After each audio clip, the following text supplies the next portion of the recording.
रूस से जो संकेत मिले हैं उससे यह मुश्किल लग रहा है, क्योंकि ट्रंप के 2 आइडियाज को रूस ने अस्वीकार कर दिया है।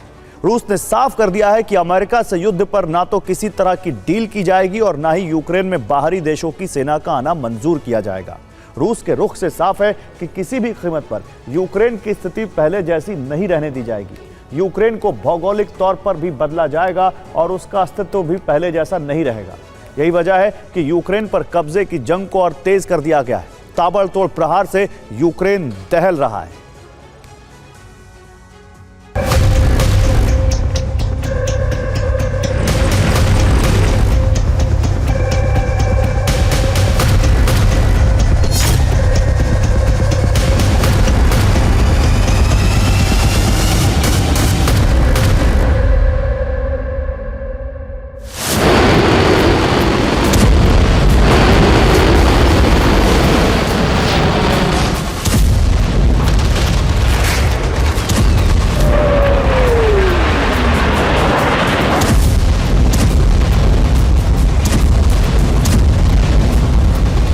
यूक्रेन की जमीन पर बर्फ है और आसमान से लगातार बरस रही है आग।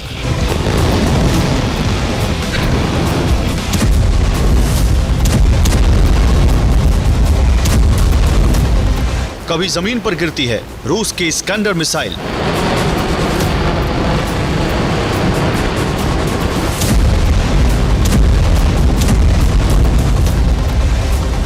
कभी कामिकाज़े ड्रोन से हो रहा धमाका।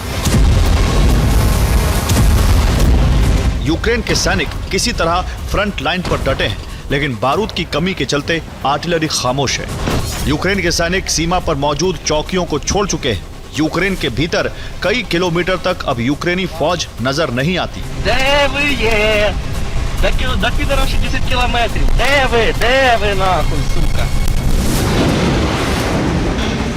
यूक्रेन की तय होती हार का इससे बड़ा सबूत और क्या हो सकता है। यही वजह है कि यूक्रेन में गिरते तापमान के साथ ही बढ़ती जा रही है हार की दहशत।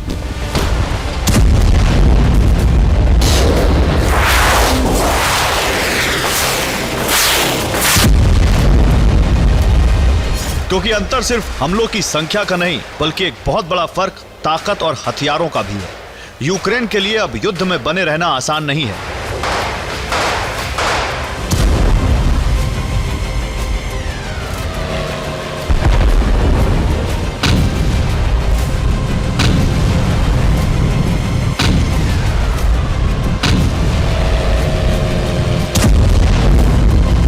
यूक्रेन के पास सिर्फ 50 अटैक एमएस मिसाइल बची हैं, तो दूसरी तरफ रूस के पास 1400 मिसाइलें हैं। अब जरा सोचिए, यूक्रेन रूस के सामने कब तक टिक सकेगा। एक रिपोर्ट के मुताबिक यूक्रेन ने अपनी अटैक एमएस का बहुत बड़ा स्टॉक डोनेस्क में खत्म कर लिया।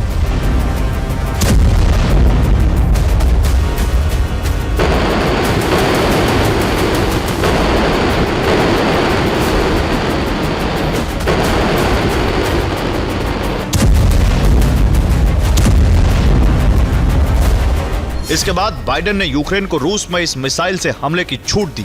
आंकड़ों के मुताबिक अमेरिका से यूक्रेन को 500 अटैक एमएस मिसाइल मिली थी, लेकिन रूस में यूक्रेन ने सिर्फ 31 मिसाइलों से हमला किया। रूस की सीमा के भीतर सिर्फ 14 स्टॉर्म शैडो मिसाइलें दागी गई।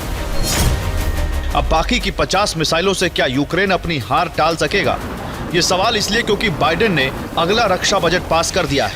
इसमें प्रशांत क्षेत्र, पूर्वी एशिया और ताइवान के लिए भारी रकम का ऐलान है, लेकिन यूक्रेन को अहमियत नहीं दी गई है।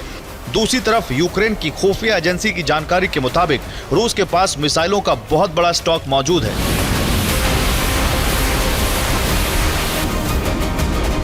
यूक्रेन के पास जितनी अटैक एमएस है, उतनी यानी रूस के पास 50 हाइपरसोनिक किंजल मिसाइलें हैं, 500 अनिक्स और 350 कैलिबर मिसाइलों का स्टॉक है।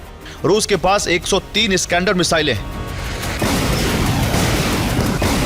रूस के पास मिसाइलों का जितना बड़ा स्टॉक है, उससे यूक्रेन का संपूर्ण दहन हो सकता है। दूसरी तरफ इन मिसाइलों का प्रोडक्शन भी तेज है।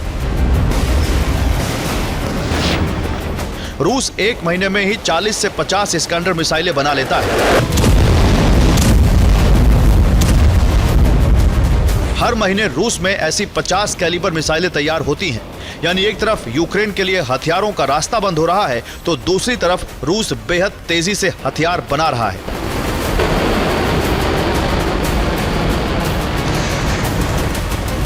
अगले 30 दिनों में यूक्रेन की क्या हालत होगी, इसका अंदाजा आप पिछले 24 घंटे और 7 दिनों में हुए हमलों से लगा सकते हैं।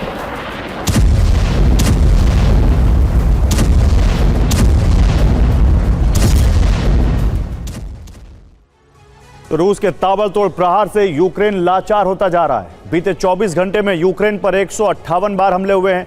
सबसे भीषण जंग पोक्रोवस्क और कुर्स्क में चल रही है। पोक्रोवस्क में रूसी सेना ने 54 बार हमला किया है, तो वहीं कुर्स्क में यूक्रेनी फौज पर 400 गोले दागे गए। बीते 7 दिनों में यूक्रेन पर लगातार प्रहार हो रहा है। रूस ने 280 गाइडेड बॉम्ब से हमला किया। 7 दिनों में 370 ड्रोन हमलों से यूक्रेन में कई धमाके हुए। एक हफ्ते में ही रूस ने अपनी मिसाइल शक्ति दिखाते हुए 80 मिसाइलों से हमला किया और यूक्रेन में भारी तबाही हुई है। कुर्स्क में भीषण जंग के बीच 24 घंटे में यूक्रेन को बड़ा नुकसान हुआ है। कुर्स्क में यूक्रेन के 400 सैनिकों की मौत हो गई है। यूक्रेन के 3 टैंक, 3 बख्तरबंद वाहन भी नष्ट हो गए। सेना की 14 गाड़ियां भी हमले में भस्म हो गई।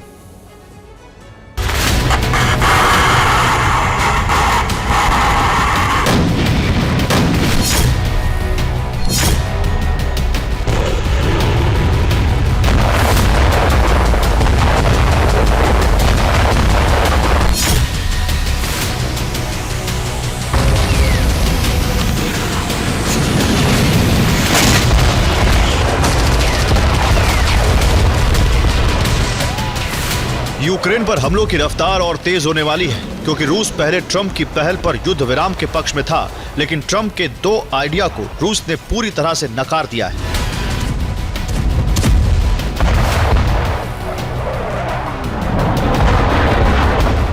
ट्रंप का पहला आइडिया था कि यूक्रेन को अगले 20 साल तक नेटो सदस्य नहीं बनाया जाएगा। दूसरा आइडिया था कि यूरोप की शांति सेना यूक्रेन में तैनात की जाएगी। लेकिन रूस का मकसद कुछ और है और उसमें ट्रंप का आइडिया कहीं फिट नहीं बैठता। रूस कभी अपनी सीमा के करीब यूरोपीय देशों की सेना को बर्दाश्त नहीं कर सकता। रूस ने यह साफ कर दिया है कि ट्रंप ने भले ही युद्ध रुकवाने का भरोसा दिया, लेकिन तरीका नहीं बताया है।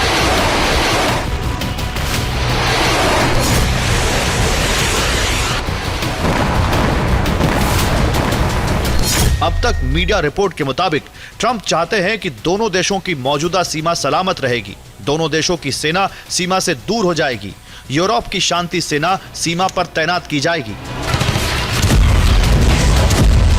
जबकि दूसरी तरफ पुतिन डोनबास और लुहांस्क का क्षेत्र बनाने के मिशन पर कायम है।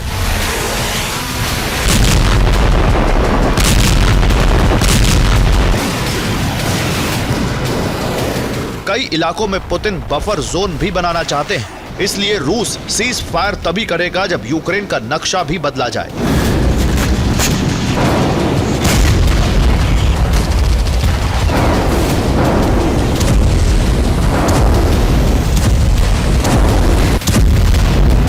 ऐसा तभी मुमकिन है जब रूस यूक्रेन के कई इलाकों पर कब्जा कर ले। रूस के विदेश मंत्री सर्गेई लावरोव ने साफ कर दिया है,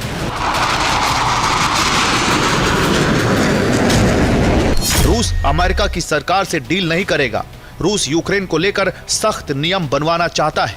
रूस उन तमाम मुद्दों का हल चाहता है जिसकी वजह से जंग हुई।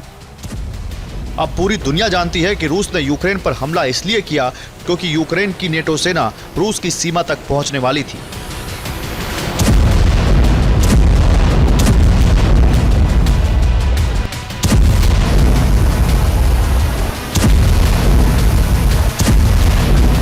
काला सागर में भी अमेरिका अपना वर्चस्व बढ़ाने वाला था। यही वजह है कि रूस को लग रहा है कि ट्रंप भी अमेरिका के हितों को ध्यान में रखते हुए यूक्रेन के पक्ष को कमजोर नहीं पड़ने देंगे और रूस के पास संपूर्ण यूक्रेन पर कब्जे के अलावा कोई विकल्प नहीं है। Bureau report, TV9 Bharatvarsh.